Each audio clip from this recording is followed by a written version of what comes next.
sobreveio um tão grande terremoto que os alicerces do cárcere se moveram, e logo se abriram todas as portas e foram soltas as prisões de todos. É interessante esse versículo, é muito poderoso, né? Quem sabe da história, né? Os caras ali que eram missionários e seguiram a Cristo, eles foram presos, torturados, apanhavam por amor ao Evangelho. E neste momento, eles presos, sofrendo, eles poderiam até se lamentar, ou talvez até blasfemar. Pô, Deus, mas a gente segue a Ti, enfim, e está nessa situação. Mas não, eles louvaram a Deus nesse momento. Então que nessa noite, independente das circunstâncias que você se encontre, louve a Deus. E como lemos ali, Deus operou milagre no momento que eles estavam adorando a Deus. Não é essa a intenção. Nós vamos adorar a Deus pelo que Deus já fez por nós. Mas eu creio que nesse momento Deus pode restaurar vidas, né, através do nosso louvor. Vamos orar. Senhor Deus, neste momento, Pai, nós queremos Te agradecer, Senhor, pela semana que o Senhor nos concedeu, pelo privilégio, Pai, pela graça de estarmos aqui. Sabemos, Pai, que muitos gostariam de estar aqui e não podem, Pai, mas o Senhor nos deu essa graça de estarmos aqui, Deus. Por isso, Senhor, nós queremos Te louvar e Te agradecer por este dia, por estarmos aqui, Senhor. Recebe o nosso louvor e a nossa adoração. Amém.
posso sofrer,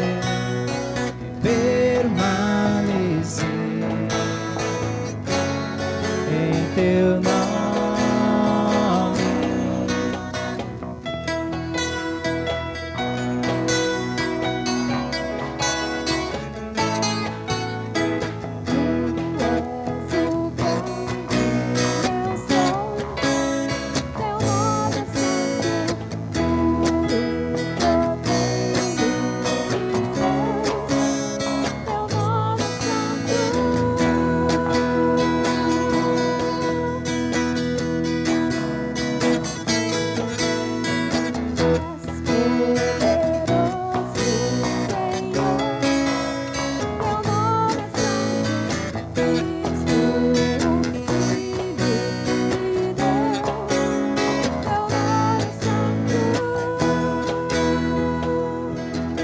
Só em ti seguro estou, perdoado sou.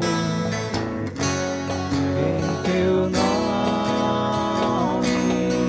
só em ti tudo posso sofrer, permanecer. Em teu nome.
Aleluia, Senhor. Aplaude ao Senhor.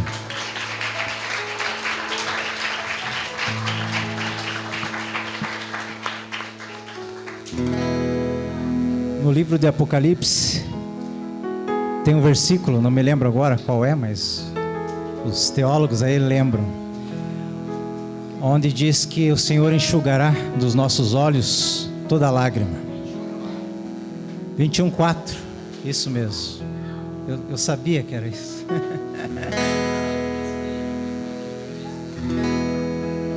Amém, glória a Deus, né?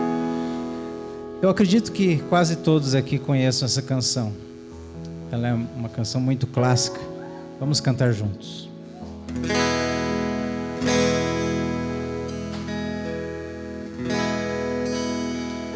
Mais perto quero estar, meu Deus, de ti,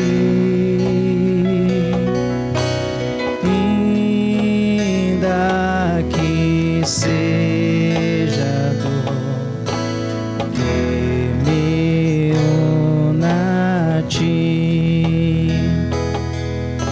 Sempre hei de suplicar,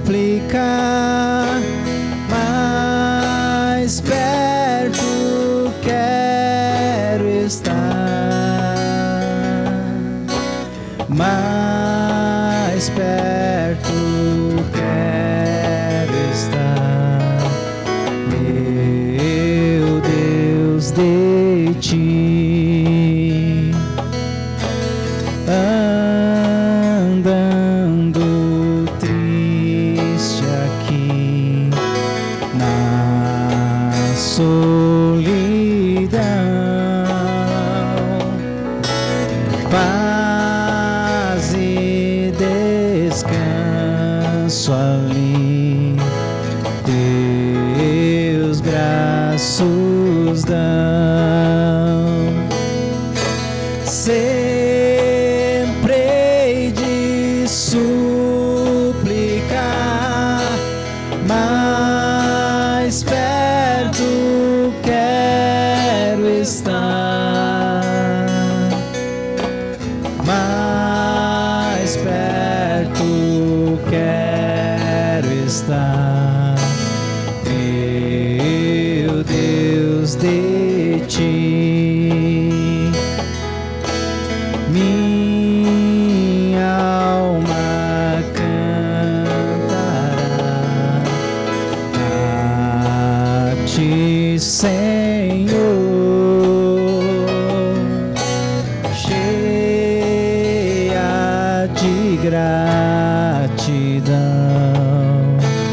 por teu amor.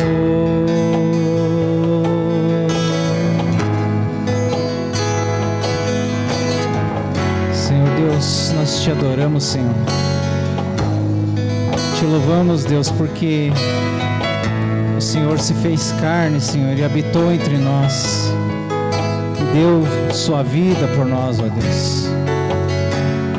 Senhor, para onde iremos, ó Pai, se só Tu tens palavra de vida eterna? Louvado seja o Teu nome, Senhor.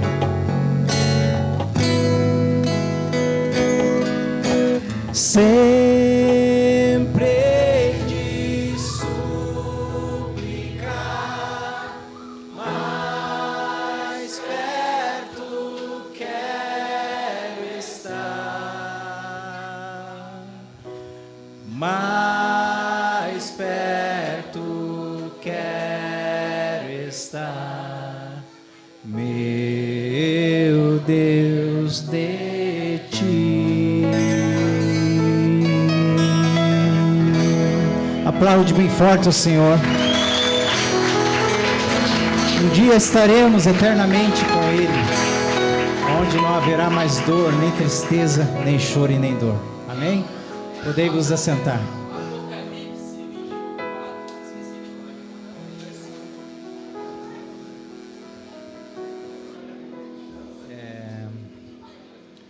Eu me enganei, tem mais uma música, me falaram aqui que tem mais uma música. Vamos fazer um exercício de se esticar um pouco. Que fique claro que aquele é o Newton. Aquele ali é o Newton. Eu sou o Bob. Não. Depois vocês culpam o Rodrigo, tá?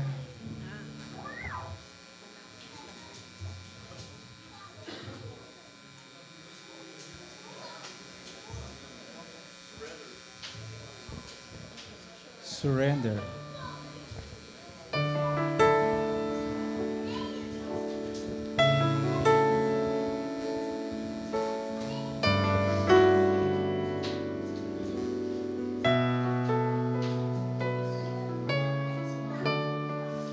Te dou meu coração e tudo que há em mim.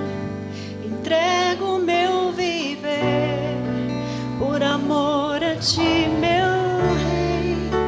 Meus sonhos rendo a ti e meus direitos dou. Orgulho vou trocar pela vida do Senhor. E eu entrego tudo a ti, tudo a ti. E eu entrego tudo a ti, tudo a ti.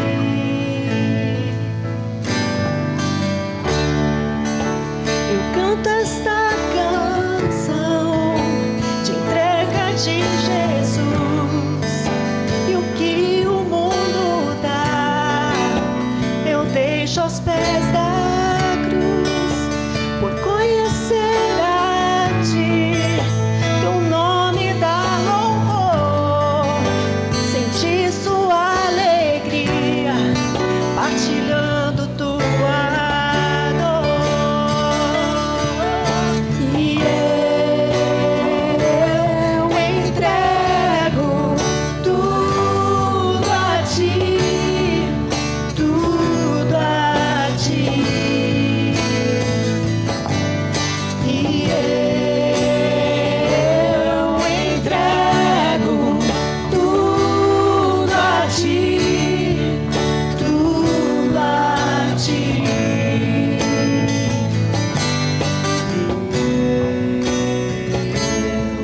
Entrego tudo a ti, tudo a ti. E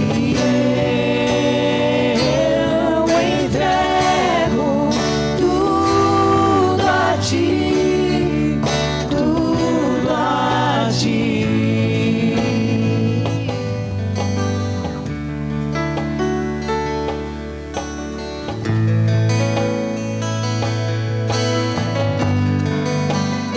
Nós entregamos a Ti, Senhor, este momento, Pai.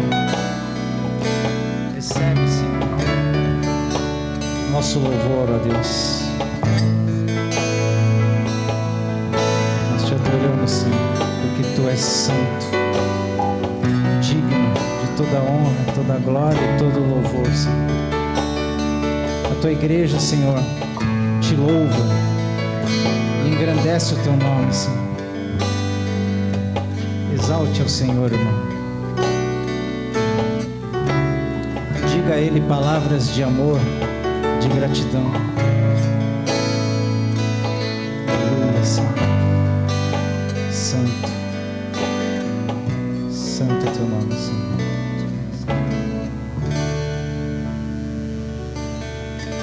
Amém. Podei vos assentar.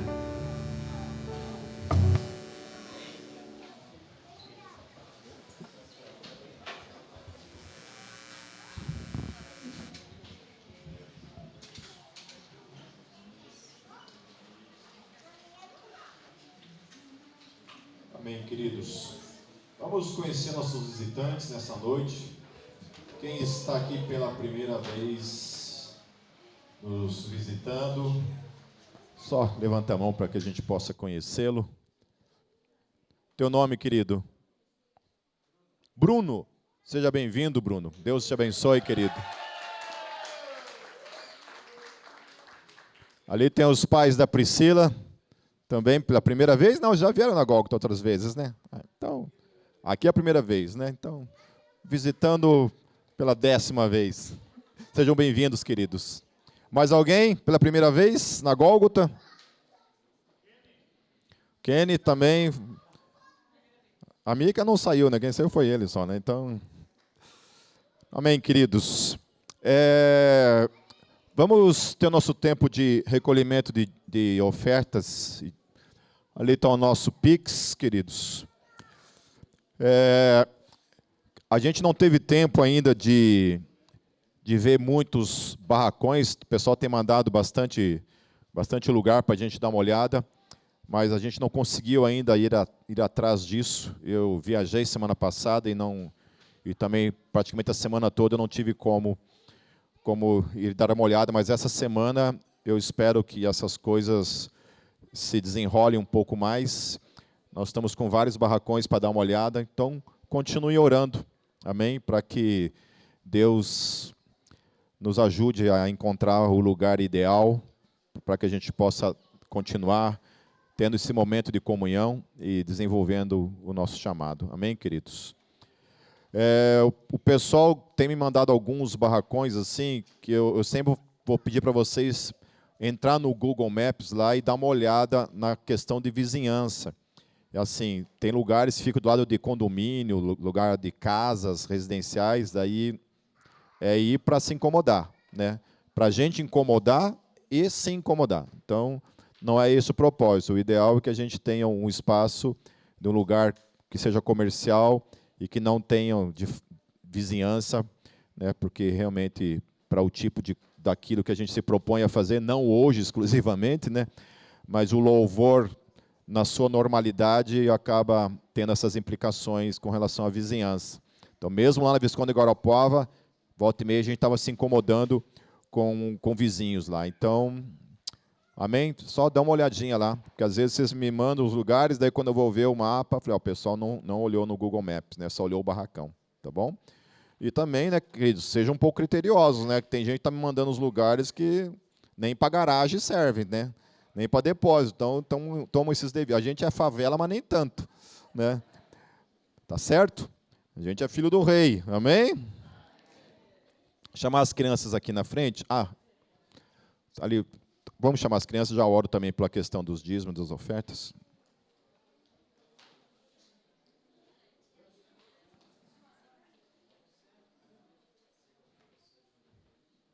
A Nicole quer fugir da oração. Vem, Nicole, aqui, ó, vem aqui com as crianças orar aqui, ó, vem.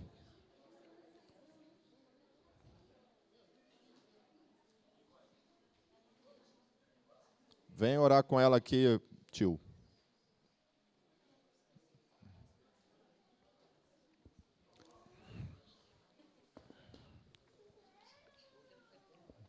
Não quer. Amém. Vamos orar, queridos. Deus, nós te louvamos por cada uma dessas crianças que estão aqui, Jesus. Obrigado pela graça que elas têm recebido, Deus, desde cedo, já terem a iluminação da Tua palavra em suas vidas, Senhor. Tua palavra já tem sido fundamento em seus corações, em suas almas, Senhor. Tua palavra já tem sido o norte, a luz para elas. Tua palavra fala que a gente precisa ensinar nossos filhos no caminho que devem andar. E quando se tornarem adultos, não se desviarão do Teu caminho. É nisso que nós cremos, Senhor. É nisso que nós nos apegamos firmemente. Que a Tua palavra ela é fiel e ela é responsável para gerar vida em nós e vida eterna. Por isso, Deus abençoe elas mais uma vez nessa noite, Senhor, usando a vida dos professores para ministrar em seus corações, Pai, em nome de Jesus. Também te louvamos pelos dízimos e pelas ofertas, por até aqui o Senhor nos dar trabalho, saúde, e o Senhor também ser o nosso sustento até aqui. Abençoe a vida de todos que poderão ofertar nessa noite, Senhor Jesus, abençoe a vida deles e todos aqueles que por alguma razão não puderem também, que a Tua bênção esteja sobre cada um. Desde já também colocamos a Tua palavra nas Tuas mãos essa noite, Espírito Santo, que você venha falar em nossos corações, em nome de Jesus, amém. Amém, crianças? Podem ir para as salinhas. Quer ir junto lá, mãe? Um diácono, por favor, me vê água.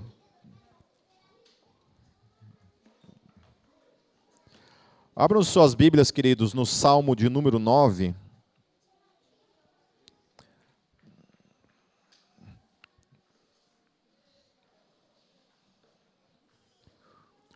O título dessa pregação é A Adoração ao Senhor.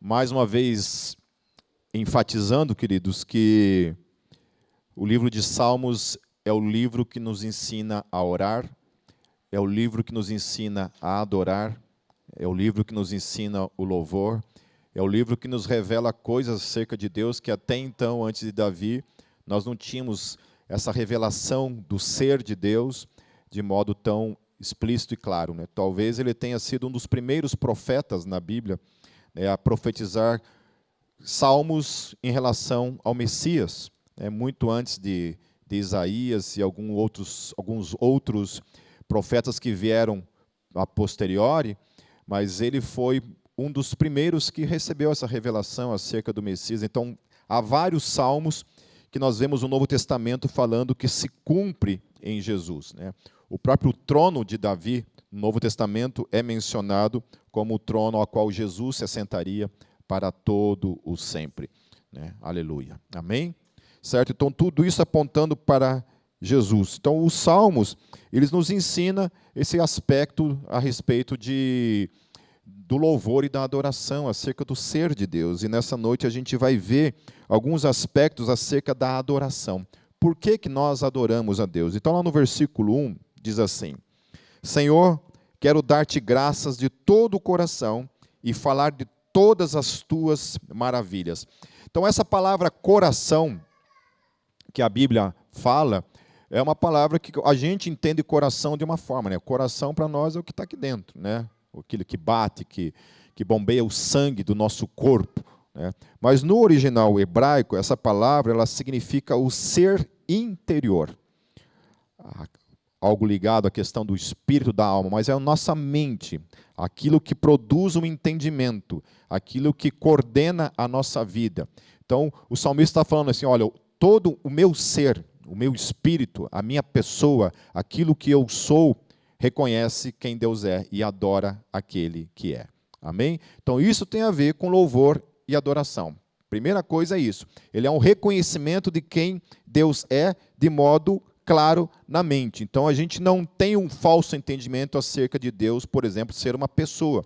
Então, Deus não é uma energia, Ele é um ser.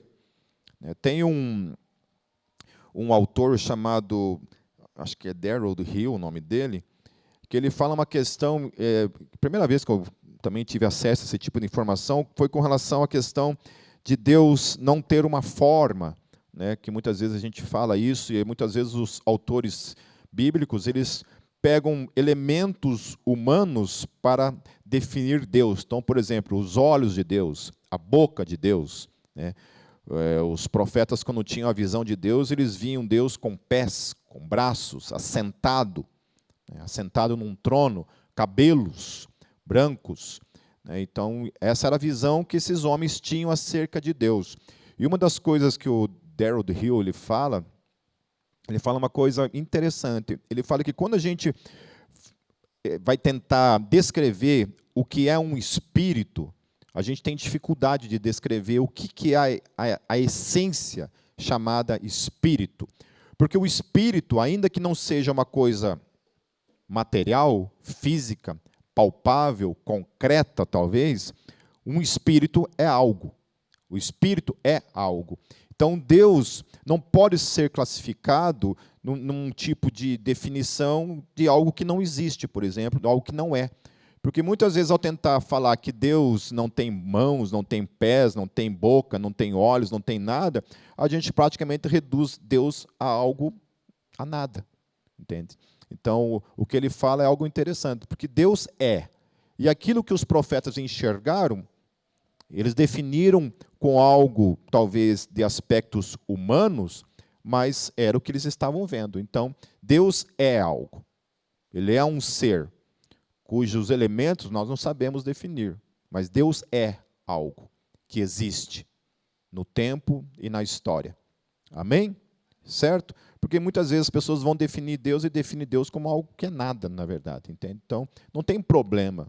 É uma das coisas que eu tenho descoberto nesses meus já 35 anos de caminhada na fé e como teólogo, é que a gente tem muita coisa que dentro da teologia as pessoas têm medo de definir acerca de Deus e que a Bíblia dá respaldo para que a gente o defina assim. Então não tem um problema, não é uma heresia. Até esse conceito de heresia é uma coisa muito complicada, né? Porque definir algo como herético, então algumas outras denominações vão nos definir como pessoas hereges, né? Esses dias teve uma situação em que uma pessoa ouviu um pastor falando de mim, né, e trouxe para mim essa... Nem sei se eu gosto quando trazem as coisas para mim, na verdade eu prefiro nem saber, né? Mas alguém ouviu supostamente uma pregação minha e falou assim, olha, cara, como é que a gente pode confiar nesse cara se esse cara prega esse tipo de coisa, entende? Então, assim, me definindo como uma pessoa herege, entende? Né? E aí, eu acho que esse cara perdeu a salvação quando ele fez esse tipo de coisa, né? Mas então, por mais que eu possa discordar dele, essa questão de herege é uma questão muito, né, relativa, né, porque ele considera aquilo que eu creio como heresia, né? Então a gente costuma olhar para as outras definições teológicas e muitas vezes definir elas como heréticas, por exemplo. Então, muito cuidado para falar o que é herético, daquilo que não é herético. Eu prefiro me resumir a simplesmente falar, olha, eu não creio nisso, entendeu? Mas essa é a posição dele, então está tudo certo, né? Essa palavra heresia é uma palavra muito relativa, certo? Então nós temos a Bíblia, nós temos a palavra de Deus, nós temos o entendimento, mas volto a falar, queridos, mais uma vez deixar isso claro para todo mundo aqui como igreja. Amém? A minha interpretação da Bíblia não é a Bíblia. Ela não é a autoridade. A autoridade sobre as nossas vidas é a Bíblia Sagrada. Nunca a interpretação é a autoridade. Amém? Entenderam isso? Certo? Talvez a minha interpretação da Bíblia seja 100% verdadeira. E as demais erradas. Talvez isso seja verdade. Mas nunca a minha definição teológica é a Bíblia. Ela é a palavra de Deus. A palavra de Deus é a palavra de Deus, ela foi revelada para todos nós. O entendimento que nós temos não é necessariamente a Bíblia. Amém? Certo? Podemos nos apegar como verdade? Podemos. Porque muitas vezes as pessoas caem nesse erro, né? Daí chama o outro de herege, né? Porque a discordância dele com a minha teologia, então eu defino ele como herege, porque o meu entendimento é a palavra de Deus. E o entendimento dele não é a palavra de Deus, é assim, eu defino ele como herege. Então, temos que tomar muito cuidado. Nossa, e como está cheio, né, queridos? Está difícil. Vocês não concordam comigo que está difícil ter rede social? Ou é só eu que tenho dificuldade? Porque talvez a minha rede social puxa essas coisas do Satanás para a minha vida, né? Eu acho que é isso, né? Eu acho que lá, acaba, você entra, né? Como é que você fala isso? Tem uma palavrinha? O algoritmo. Né? Eu acho que o meu algoritmo está 666 escrito nele lá, alguma coisa lá, porque eu só atraio essas coisas para a minha vida. Vivo recebendo, não, para ajudar, né, vivo recebendo vídeo de pessoas assim, pedindo para eu refutar fulano e tal. Falei, pare, eu já tenho 53 anos, já passei dessa fase. Entendeu? A humanidade pensa que as pessoas deveriam ter maturidade para saber lidar com as questões, mas infelizmente não tem. Infelizmente não temos maturidade dentro da igreja. Então, a outra coisa que o texto fala é quando Davi, né, que esse salmo é dirigido a Davi, quando ele fala falar de todas as suas maravilhas. Essa tradução da Bíblia, como falar das suas maravilhas, ela está um pouco equivocada.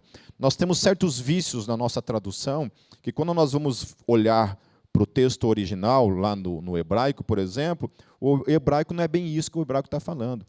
Então, Davi ele não está falando das maravilhas de Deus, mas ele está falando do próprio Deus, do ser de Deus. Então, essa palavra no hebraico que está sendo traduzida como maravilhas, na verdade, é o ser maravilhoso, o ser grandioso, o ser excelente, o ser extraordinário, o ser difícil de compreender.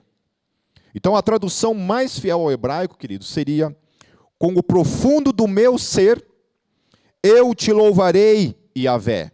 ser maravilhoso, ser grandioso, ser extraordinário, o qual não posso compreender. Faz diferença? Porque falar das maravilhas é falar daquilo que Deus faz. O que o autor está falando ali é que ele está adorando Deus pelo que ele é. Por quem Deus é, e não por aquilo que ele faz. E aí eu acho interessante isso, né? Porque da onde que o salmista tira essa definição, sendo que ele nunca tinha visto Deus em sua vida. Então ele recebe essa revelação da parte de Deus, de quem Deus é, e ele adora esse Deus por aquilo que ele é. Então a primeira razão da minha e da tua adoração, como aqueles que foram chamados para adorar a Deus em espírito e em verdade, é adorar a Deus por aquilo que ele é. Quando os profetas tinham a graça de serem arrebatados, né, entrarem em transe e verem o ser de Deus, muitos deles caíam de boca no pó e achavam que ia morrer, né? Eu já contei isso diversas vezes aqui para vocês, que a Gólgota, nesses nossos 25 anos, 25 anos esse ano, né? 24.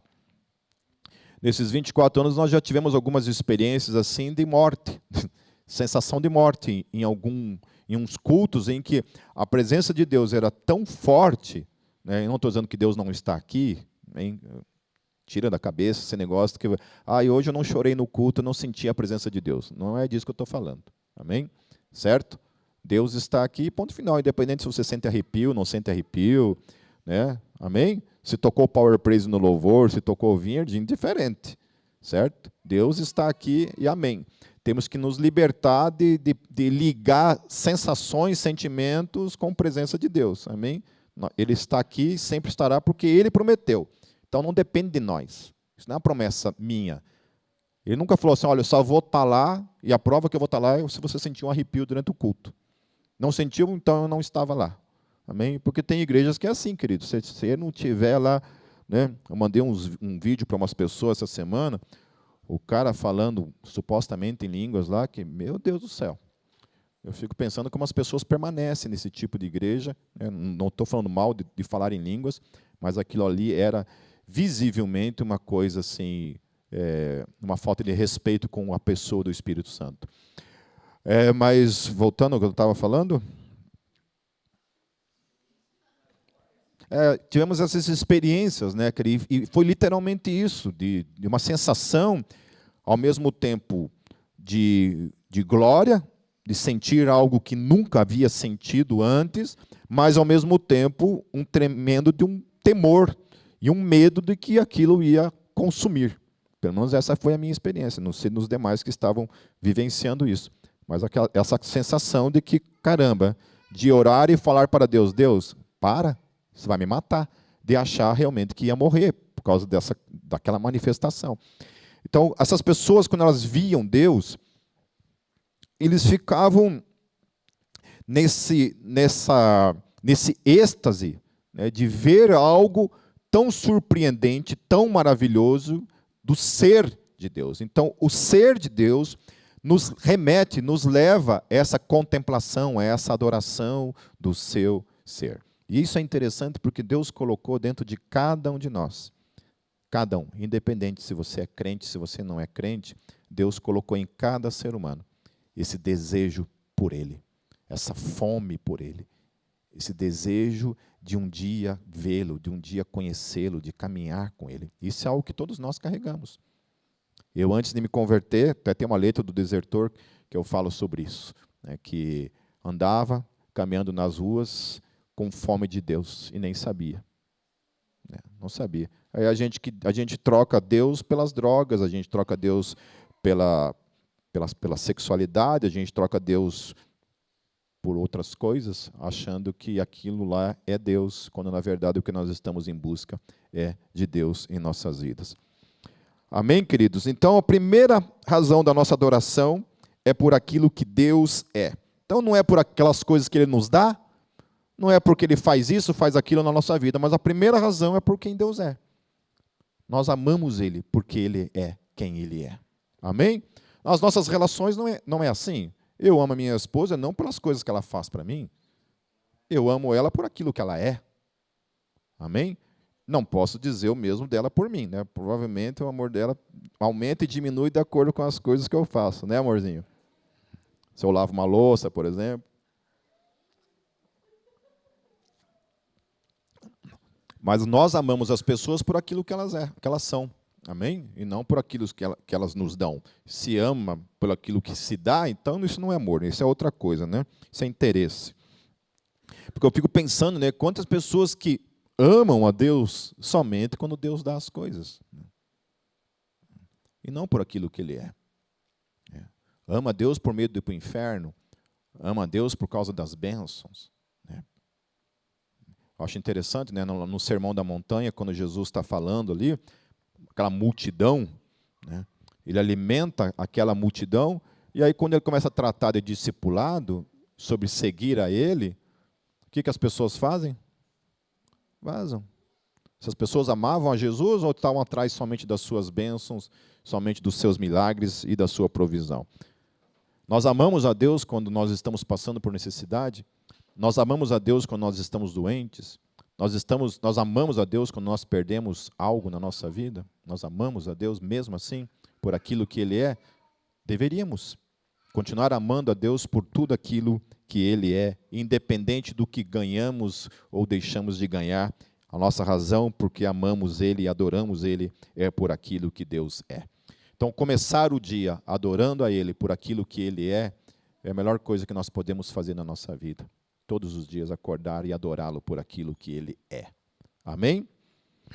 No versículo 2, queridos, em Ti alegrar-me e exultar. Em Ti quero alegrar-me e exultar, e cantar louvores ao Teu nome, ó Altíssimo.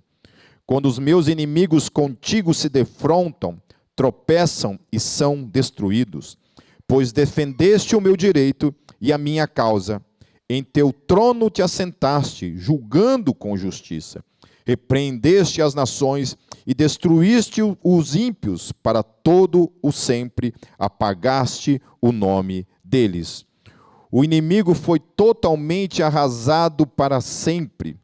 Desarraigaste as suas cidades, já não há quem delas se lembre. O Senhor reina para sempre, estabeleceu o seu trono para julgar. Ele mesmo julga o mundo com justiça, governa os povos com retidão. E a outra razão pela qual nós adoramos a Deus, e aí a gente tem que tomar muito cuidado, porque muita gente deixa de adorar a Deus por causa de questões que acontecem na nossa vida. A segunda razão que nós adoramos a Deus é porque Deus é um Deus justo. Independente se acontecem injustiças na minha vida, eu continuo adorando a Ele pela sua justiça, porque Ele é justo. Amém?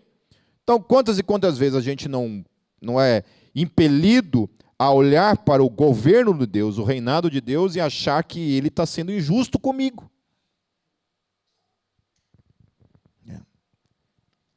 Olhar, por exemplo, para a grama verde do vizinho e achar que a grama dele é mais verde que a minha, e eu achar, pô, Deus, eu também sou teu filho, por que eu não tenho essas coisas?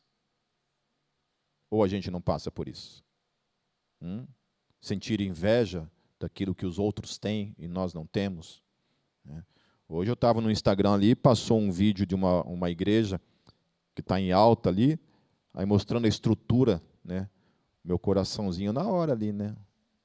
Ô Jeová, por que você ama mais Ele do que eu? Porque isso às vezes me incomoda, de verdade. Às vezes ver certas estruturas, pessoas terem certas estruturas, e a gente sempre penando durante tantos anos com algumas coisas, né? E longe de reclamar, queridos, que Deus sempre, de alguma forma, foi fiel e justo em todas as coisas. Temos que simplesmente abraçar e sermos gratos por tudo aquilo que Ele nos deu até hoje. Amém? Independente. Temos que ser gratos e nunca duvidar de que Ele é um Deus justo para com nós. Justo, inclusive, sobre as injustiças que nós sofremos. Ele é justo. Ele traz o seu juízo sobre todo o mal que vem sobre nós, no seu tempo e no seu momento. Talvez não no meu tempo e no meu momento, mas ele traz a sua justiça sobre aqueles que maquinam o mal contra a sua igreja, contra as nossas vidas. Nós estamos passando por um momento turbulento em relação à Síria, aos nossos irmãos na Síria que têm sido mortos todos os dias.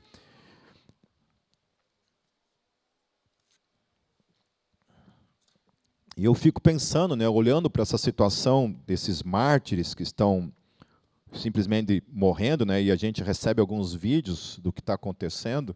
Eu nem vou entrar no mérito desses vídeos aí, mas teve um em especial assim que me trouxe uma sensação horrível, assim, de desejo de vingança, sabe, de pagar o mal com o mesmo mal, de gostaria de estar lá fazendo justiça com as próprias mãos diante da covardia que estava acontecendo. Então é difícil para nós olhar para isso sim, e pensar, Deus, traz juízo, mata esses caras, mata todos eles, arranca a cabeça deles, arranca os olhos deles, fulmina com o teu poder, com o teu fogo, com o teu juízo, batiza eles com fogo. Porque dentro de nós, sabe, cria essa coisa de ver a injustiça. E mesmo assim eu tenho que confiar que Deus é justo. A gente não sabe, não explica por que Deus permite o mal para com os seus, para com essas pessoas. E muitas vezes eu estou falando de crianças, né, que sofrem, mulheres que sofrem simplesmente por causa da sua fé e passam por esse tipo de coisa. Então a gente não sabe. E ainda assim, a gente tem que permanecer confiando. Então, essas pessoas que estão vivenciando essa situação, como que elas olham para tudo isso, né? Porque às vezes o nosso coração aqui desse lado do mundo se revolta com essa situação, enquanto que eles mesmos que estão lá estão passando por isso tudo e glorificando a Deus por tudo que estão passando. E às vezes por coisas tolas e bobas da vida, a gente quer se revoltar com Deus e achar que Deus não é justo. Porque Deus não nos dá aquilo que dá para o outro, né? Ou não faz juízo que a gente gostaria que o outro sofresse, né? Aí nessas horas também eu tenho que pensar em mim, né? Falei, ainda bem que o mesmo juízo que ele não está operando no outro, ele também não está operando em mim, porque se Deus fosse nos julgar segundo aquilo que nós merecemos, não sobrava ninguém. Não sobrava ninguém. Eu acho uma certa arrogância das pessoas assim que julgam os outros e acha que, de alguma forma, ela é uma cooperadora para a salvação dela. De alguma forma, ela olha para a vida dela e acha que há algum tipo de santificação, de santidade própria, a coloca numa posição acima do outro, ao ponto de ela achar que ela merece um pouco mais a salvação do que o outro, né? Aí tem uma parábola que eu acho maravilhosa, quando Jesus fala a parábola dos trabalhadores, que uns começam a trabalhar 8 horas da manhã, outros 10 horas da manhã, outro meio-dia, outros 3 horas da tarde, e outro vai trabalhar 5 horas da tarde. E aí 6 horas, quando elas vão acertar o salário do dia, o patrão delas dá o mesmo salário para todos eles. O mesmo. E aí eles ficam indignados. Pô, mas eu me privei de pecados, fui mais santo, né? Trazendo isso para o nosso contexto. Foram reclamar com o patrão. Eu falei, mas eu que sou o patrão. Eu pago cada um conforme eu desejar. Eu que sou o dono. Eu que sou o patrão. E assim é a graça na nossa vida. Amém? A graça não é o que nós fazemos que nos torna merecedores, mas a graça nos coloca numa posição de salvação, que sem a graça nós jamais estaríamos. Amém? Então eu não entendo essas pessoas. Sério, eu acho que elas nunca entenderam a graça de Deus. Nunca compreenderam. Então, o que me constrange no meu dia a dia é justamente isso, é olhar para esses caras fazendo esse mal e saber que sobre mim também poderia vir o mesmo juízo, mas isso eu vou falar mais depois. Versículo 9, o Senhor é refúgio para os oprimidos, uma torre segura na hora da adversidade. Os que conhecem o teu nome confiam em ti, pois tu, Senhor, jamais abandona os que te buscam. Olha que coisa linda.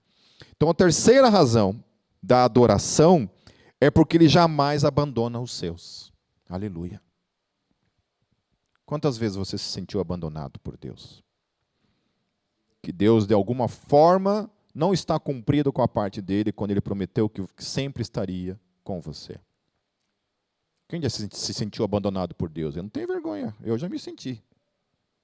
Sentimento eu já tive várias vezes. A sensação de entrar, essa sensação de abandono, entrar em conflito com a revelação da palavra. E aí eu tenho que confrontar os meus sentimentos com a verdade da palavra, que é uma coisa que nós crentes precisamos aprender. Muito. A não ser levados pelos sentimentos e deixar a palavra de Deus sobrepor as nossas sensações, os nossos sentimentos. Por exemplo, eu não sinto mais a presença de Deus. Né? Eu estou frio espiritualmente. Né? Eu estava conversando com o Brunello, né, agora um pouco antes do culto. Né? Essas questões, de muitas vezes nós vivenciamos como igreja, né, se eu me desanimo com isso. Falei, cara, desanimar eu acho que é uma palavra um pouco que não cabe na minha vida, porque eu tenho um foco na minha vida. Eu sou focado na minha vida. O meu foco é servir o meu Deus. E seja o que for que eu tenha que passar, eu nunca perco o meu foco. Que se a Gólgota um dia, porventura, sei lá, por alguma razão, Deus resolver que o fim dela, né, e cada um aí ir para as outras igrejas, né, Deus é amor, Brasil para Cristo, né, Congregação Cristã do Brasil, né, se vocês quiserem ir para essas igrejas, né, amém, eu vou continuar servindo a Deus na bola de neve, né, qualquer igreja, amém, aonde Deus me encaminhar, eu vou lá servir e pronto, amém, então é isso. Eu não posso desanimar de servir o meu Deus. Mas você se decepciona com pessoas, né? Bom, eu já falei isso diversas vezes, né? Aquilo que o pastor Edson sempre fala para a gente, né? Que aquele que se decepciona com pessoas, pecou duas vezes, né? Primeiro, porque esperou algo das pessoas, e segundo, porque se decepcionou com pessoas. Então é isso. Eu não espero nada das pessoas. Não espero nada. Assim como também não espero nada de mim. Amém? Que se lasque. Amém? Nós somos uma igreja, queridos. Um corpo. Pessoas que estão aqui para servir uns aos outros e que irão falhar, irão pisar na bola, irão errar, mas iremos acertar, né? Temos que parar com essa mania de ver sempre o copo vazio, né? Essa igreja é uma bênção, amém, queridos? Essa igreja é uma bênção. Nós temos ministérios maravilhosos, um ministério infantil funcionando de modo maravilhoso, nós temos nossos diáconos trabalhando de modo maravilhoso, temos o ministério de louvor também trabalhando de modo maravilhoso, temos o pessoal da intercessão, temos os presbíteros, temos os pastores, temos o pessoal do som e da transmissão também trabalhando, fazendo todo o esforço para transmitir isso daqui, para fazer com que isso aqui aconteça, o pessoal do som, né, tentando deixar o som cada vez mais agradável, né, e tudo mais. Então, há um esforço todo mundo. Quem mais que eu estou esquecendo aí? Pessoal dos eventos, que procura fazer os eventos sempre também, né? E que mais? Quem? Os adolescentes e jovens também, com o Lucas. O pessoal da Cross, né? Lá a Casa da Recuperação também, trabalhando, né? Muitas pessoas para Cristo. O que mais? Esqueci, eu agradeço a mim mesmo também por isso. Falem, se eu estou esquecendo alguma coisa, não quer ninguém, Pipe esqueceu de mim. Que se lasque, falem seu cálice para sempre. Amém? Então, assim, essa igreja é uma bênção, queridos, por tudo que nós temos recebido. Amém? Então, a razão pela qual nós agradecemos a Deus também é porque Deus sempre está com a gente, sempre, independente de eu sentir ou não sentir. a sua presença, independente se eu sinto arrepio, não sinto arrepio, se eu estou no vale da sombra da morte, se eu estou nas montanhas, não importa, querido. A palavra nos promete, nos dá essa garantia, e o próprio Senhor Jesus fala: eu estarei convosco todos os dias até a consumação dos séculos. Então eu agradeço Ele todos os dias. Senhor Jesus, obrigado porque você vive em mim todos os dias, de modo eterno, para todo sempre. Amém? Então, toda vez que Satanás tentar lançar a mentira sobre a tua mente de que Deus te abandonou, rejeite isso. Use a palavra de Deus contra isso. Assim como Jesus usou a palavra contra Satanás lá no deserto, use a palavra de Deus contra esse entendimento. Amém? Use. A palavra de Deus é a autoridade sobre as nossas vidas. É a autoridade sobre toda a mentira que Satanás lança na nossa mente. Em nome de Jesus. Amém? Certo? Então, até mesmo, muitas vezes, essas doenças que são trazidas de modo pragmático na nossa vida, de modo absoluto na nossa vida, até isso nós temos que nos voltar contra.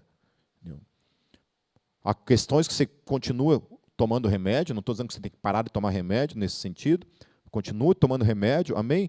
Mas ore, continue orando, continue tendo fé que Deus pode operar e Deus pode te libertar disso em nome de Jesus. Eu estou muito feliz pelo Christopher, né? Para quem não sabe, o Christopher ele tem a síndrome de Crohn, que praticamente é uma doença, né, autoimune e que não tem cura. Então ele já fez, eu acho que 2 ou 3 cirurgias e toda vez, né, o intestino ele inflama e tem que cortar um pedaço, né? E assim, várias pessoas que começaram, ele tinha acho que mais ou menos uns 18 anos quando ele foi diagnosticado. Então, várias das pessoas que começaram os tratamentos junto com ele já morreram há muito tempo, porque realmente é um tipo de câncer, né, que mata o cara cedo mesmo, né? E o Christopher já está com 40 e poucos anos, então já faz muitos anos que ele está com essa doença, e a doença está em remissão. Glórias a Deus. Podemos aplaudir o Senhor Jesus por isso? Amém? Então, eu não sabia até quando nós teríamos o Christopher, mas pelo visto não vai ser por causa disso. Amém? Então ele já não sente mais dor, não passa mais pelo que passava, graças a Deus. Ainda está com os devidos cuidados, mas a doença estacionou e graças a Deus por isso. Amém, queridos? Então, Jesus sempre está presente. Então, com certeza houve vários momentos, talvez, em que o Christopher questionou isso. Deus, por que o Senhor está me permitindo eu passar por isso? E de se sentir, talvez, abandonado por Deus. Amém? Continuando, queridos. Cantem louvores ao Senhor, que reina em Sião. Essa palavra Sião também pode ser utilizada para Jerusalém. Ok? Primeiro era chamada Sião, depois veio a ser chamado de Jerusalém. Que reina em Sião. Proclame entre as nações os seus feitos. Aquele que pede contas do sangue derramado não esquece. Ele não ignora o clamor dos oprimidos. Misericórdia, Senhor. Vê o sofrimento que me causam os que me odeiam. Salva-me das portas da morte, para que, junto às portas da cidade de Sião, eu cante louvores a ti e ali exulte a tua salvação. Caíram as nações na cova que abrigam, os seus pés ficaram presos no laço que esconderam. O Senhor é conhecido pela justiça que executa. Os ímpios caem em suas próprias armadilhas. Voltem os ímpios ao pó, todas as nações que se esquecem de Deus. Mas os pobres nunca serão esquecidos, nem se frustrará a esperança dos necessitados. Levanta-te, Senhor, não permitas que o mortal triunfe. Julgadas sejam as nações na tua presença. Infunde-lhes terror, Senhor. Saibam as nações que não passam de seres humanos. E aí essa, né, talvez você vá olhar para ele, mas Pipe, o que existe de louvor nessa parte? Por que essa parte remete à adoração? Por que a gente olha para textos falando sobre juízo de Deus, sobre o mal, e isso me remete à adoração? Por que adorar a Deus sobre o juízo que Ele trará sobre todo o mal, sobre todos os ímpios? Por que eu tenho que me alegrar com isso, queridos? Aí a razão pela qual nós temos que nos alegrar, nós vamos abrir alguns textos. Filipenses 4:3.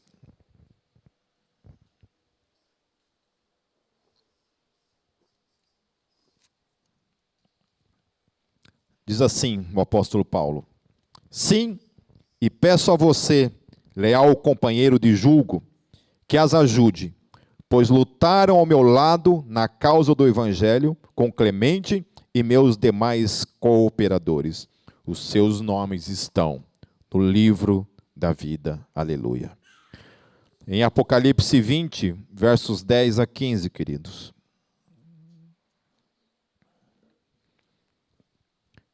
Diz assim: o diabo que as enganava foi lançado no lago de fogo que arde com enxofre, onde já haviam sido lançadas a besta e o falso profeta. Eles serão atormentados dia e noite para todo o sempre. Depois vi um grande trono branco e aquele que nele estava sentado. A terra e o céu fugiram da sua presença e não se encontrou lugar para eles. Vi também os mortos, grandes e pequenos, de pé diante do trono, e livros foram abertos. Outro livro foi aberto, o livro da vida. Os mortos foram julgados de acordo com o que tinham feito, segundo o que estava registrado nos livros. O mar entregou os mortos que nele havia, e a morte e o Hades entregaram os mortos que nele havia, e cada um foi julgado de acordo com o que tinham feito. Então a morte e o Hades foram lançados no lago de fogo. O lago de fogo é a segunda morte. Se o nome de alguém não foi encontrado no livro da vida, este foi lançado no lago de fogo.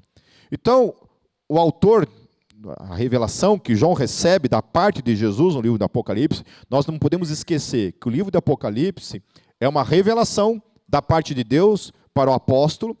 Deus, por meio de Jesus, está dando essa revelação acerca das coisas que viriam.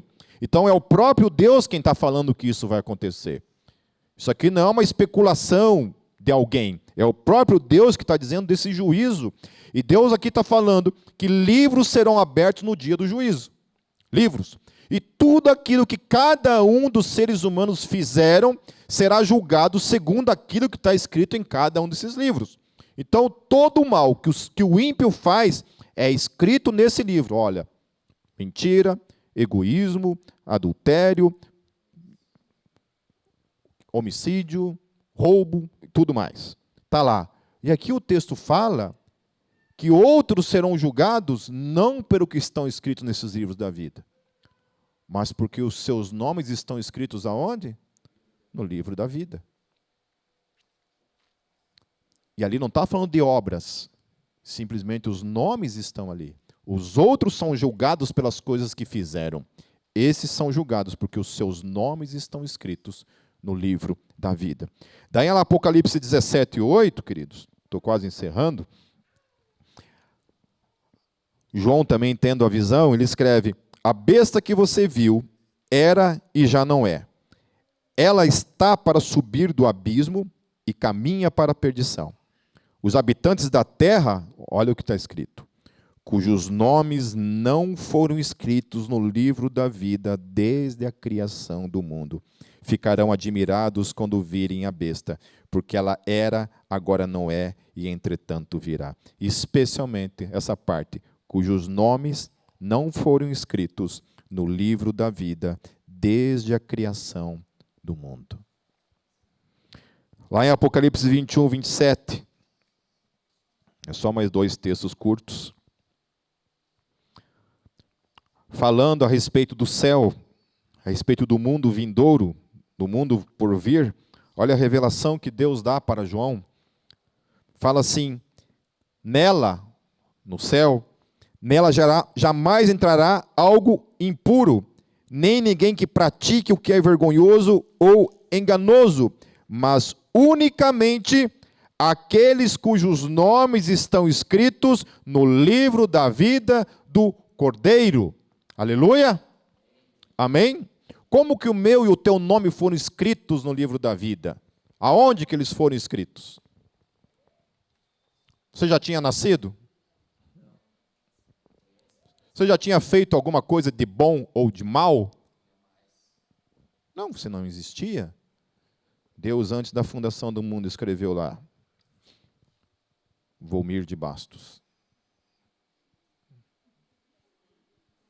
Eu desconfio que está Pipe Bastos lá, mas tudo bem. Antes da fundação do mundo. Está escrito lá. O meu e o teu nome no livro da vida. E Paulo fala isso com convicção. Fala, esses caras que têm cooperado no Evangelho têm os seus nomes escritos no livro da vida. Amém? E olha que Jesus fala lá em Lucas 10, 20. Contudo, alegrem-se, não porque os espíritos se submetem a vocês, mas porque seus nomes estão escritos. Aonde? Nos céus. Aleluia. Então, a primeira razão pela qual nós adoramos a Deus é por aquilo que Ele é. A segunda razão é porque Deus é um Deus justo. A terceira razão é porque Ele jamais abandona os céus. E a quarta e última razão, que esse texto remete todos nós a adorá-lo, é porque nós, cada um de nós, temos nossos nomes escritos no livro da vida, antes da fundação do mundo, e não passaremos por nenhum juízo, porque Jesus já sofreu todo o juízo naquela cruz, aleluia. Aplauda o Senhor Jesus por isso.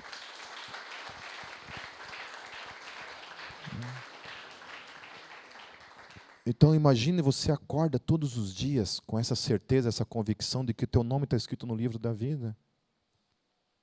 E aí nós não temos razão para adorar a Deus todos os dias, por aquilo que Ele é, pela sua justiça, pela sua presença contínua, fazendo de cada um de nós o seu templo, o seu tabernáculo, a sua casa. E pelo fato de que um dia, quando esses céus se abrirem, nada, absolutamente nada, poderá nos separar do amor dEle. Porque os nossos nomes já estão escritos no livro da vida. E somente aqueles que têm seus nomes escritos no livro da vida entrarão para a eternidade, queridos. Isso é um privilégio e uma razão de sermos gratos para todos sempre. Amém? Então o salmista nos ensina a adorar a Deus. Nós temos pelo menos 4 motivos, no mínimo, para adorá-lo todos os dias. Sempre crendo na promessa da palavra. Amém? Não deixe teus sentimentos, suas sensações mentirem e tomarem conta da sua mente. Coloque a sua mente submissa à palavra de Deus e ao Espírito Santo. Vamos orar.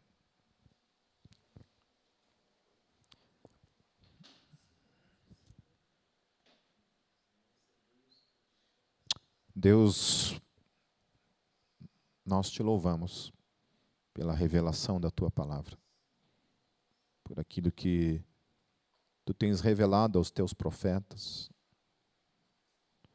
aos teus apóstolos, para a tua igreja. A gente é tão pequeno, Senhor, e tão ignorante, Senhor. Nós somos tão irresponsáveis, tão pecadores. Como nós precisamos, Senhor, do teu Espírito, da tua graça, para nos apegarmos sempre, Senhor, e termos razões e motivos sempre para te louvar e te adorar, Senhor. Deus, não permita que a mentira engane a nossa mente. Não permita, Senhor, que a mentira roube o nosso tesouro, roube a nossa promessa. Nós cremos, Senhor, e nos apegamos naquilo que a tua palavra nos garante, que a tua palavra nos promete. O Senhor não é homem para que possa mentir. Tu não és homem, Senhor, para que possa se arrepender. Aquilo que o Senhor promete, apesar da nossa infidelidade, o Senhor é fiel para cumpri-la. Sempre foi por graça, Senhor, nunca foi por mérito. E obrigado, Jesus, porque de maneira incompreensível, antes que tu criaste todas as coisas, Senhor, o Senhor nos deu essa graça, cujo preço jamais poderá ser pago por qualquer um de nós, Senhor. Essa graça de termos nossos nomes escritos no livro da vida. Obrigado, Jesus. Abençoe todos que estão aqui nessa noite, aqueles que vão ouvir essa palavra depois. Que ela seja sempre o fundamento do nosso espírito, do nosso coração e da nossa alma. Leve todos em paz para suas casas, Senhor. É o que eu oro.